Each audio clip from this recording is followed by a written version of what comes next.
I know that there are legitimate questions about the trade that led to Bergdahl's release. I get that. But the Republicans have just gone nuts over this thing. They can't help themselves. They just have to attack this president no matter what. Last month, don't forget, the same Republicans were slamming Obama for not getting Bergdahl home. So Obama got Bergdahl home. Now the Republicans, like Lindsey Graham, Allen West, are actually talking about impeaching the president for doing that. Okay? Republican congressmen like Duncan Hunter are now playing these swift boat political games, trying to compare Sergeant Bergdahl to John Kerry's anti-war protests, really reaching worse than that. Bill O'Reilly is busy attacking Bergdahl's father. Listen to this. He has learned to speak Pashto, the language of the Taliban, and looks like a Muslim. He's also somewhat sympathetic to Islam, actually thanking Allah right in front of the president. Mr. O'Reilly, this is America. It's okay for you to be a Muslim if you want to be, and it's a little bit much to slur all the Muslims just to try to get at the president.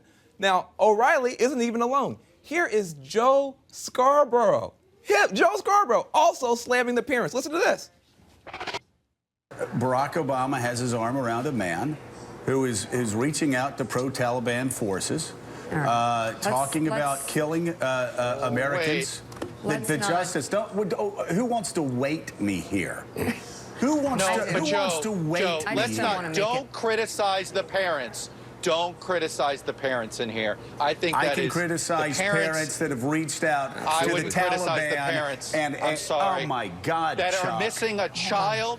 Their son is missing for 5 years. Chuck, you know what? It is not logical. You cannot handle it. If my son, I've got a 26-year-old son, and if my son is out on the wire and he is out there with fellow troops, and he writes me up and says he hates America, and he's thinking about deserting, and he's thinking about leaving his post, I can tell you as a father of that 26-year-old or 23-year-old son, I'd say, Joey, you stay the hell right there. I would call his commander. I would say, get my son. He is not well. Get him to a military base in Germany. I would not say, follow your conscience, son.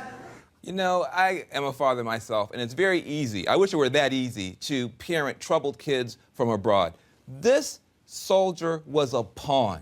He was a pawn in Afghanistan. Does he have to be a pawn here in America, too? I mean, to me, this is ridiculous.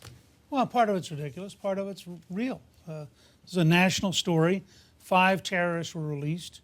And I think people have a right to say, and we're going to do it right here in the next few minutes.